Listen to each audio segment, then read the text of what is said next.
ശാന്തമായ ഒരു കുളത്തിൻ്റെ അരികിൽ ഡെയ്സി എന്നു പേരുള്ള ഒരു താറാവ് താമസിച്ചിരുന്നു. തൻ്റെ 3 മുട്ടകൾക്ക് വേണ്ടി ഡെയ്സി അവിടെ ഒരു കൂടും ഒരുക്കിയിരുന്നു.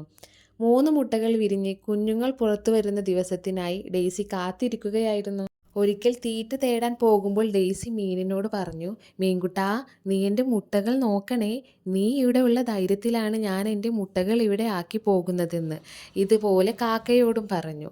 ഇത് കേട്ട കാക്ക പറഞ്ഞു, "നിങ്ങൾ ഒരിക്കലും വിഷമിക്കാതെ പോയി വരൂ. നിങ്ങളുടെ 3 മുട്ടകളും എൻ്റെ ഈ 2 കൈകളിൽ എപ്പോഴും സുരക്ഷിതരാണെന്നും മറ്റു പക്ഷികളിൽ നിന്ന് ഞാൻ അവരെ എപ്പോഴും ശ്രദ്ധിക്കുമെന്നും പറഞ്ഞു. അങ്ങനെ മീനിൻ്റെയും കാക്കയുടെയും വാക്കുകൾ വിശ്വസിച്ച് ഡെയ്സി തൻ്റെ തീറ്റയ്ക്കായി മുന്നോട്ട് നടന്നു നീങ്ങി. ഡെയ്സി എപ്പോഴും ശ്രദ്ധിക്കാറുള്ള കാര്യമായിരുന്നു തൻ്റെ മുട്ടകളിൽ ഒന്ന് മഞ്ഞ നിറമുള്ളത്. അത് ഡെയ്സിയെ എപ്പോഴും ആശങ്കയിലാക്കുമായിരുന്നു. ദിവസങ്ങൾ ആഴ്ചകളായി മാറി. ഡെയ്സി കാത്തിരുന്ന നിമിഷമെത്തി.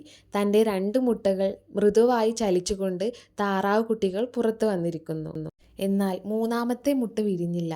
അത് അവൾ സൂക്ഷ്മമായി നിരീക്ഷിച്ചു. അവളുടെ ഹൃദയം ആകാംക്ഷ കൊണ്ട് നിറഞ്ഞിരുന്നു. അടുത്ത ദിവസം 3ാമത്തെ മുട്ട പൊളിയുകയും തൻ്റെ സഹോദരങ്ങളിൽ നിന്നും വ്യത്യസ്തമായ ഒരു നിറത്തിൽ കുഞ്ഞി താറാവ് പുറത്തു വരികയും ചെയ്തു.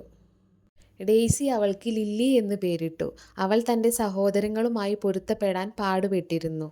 തൻ്റെ അമ്മയും സഹോദരങ്ങളുമായി ഇടപഴകുന്നതിനേക്കാൾ അവൾക്കിഷ്ടം ഒറ്റയ്ക്ക് തീറ്റ തേടി നടക്കുവാനും മറ്റു സ്ഥലങ്ങൾ ചുറ്റിക്കാണാനുമായിരുന്നു. വർഷങ്ങൾക്കു ശേഷം ഒരു ദിവസം ശക്തമായ കാറ്റ് കുളത്തിന് നേരെ ആഞ്ഞടിച്ചു. ഒഴുക്ക് ശക്തിപ്പെട്ടു. ഡെയ്സിയും തൻ്റെ കുഞ്ഞുങ്ങളും വെള്ളത്തിന് നടുവിൽ കുടുങ്ങുകയും കരക്ക് കയറാൻ ബുദ്ധിമുട്ടുകയും ചെയ്തു.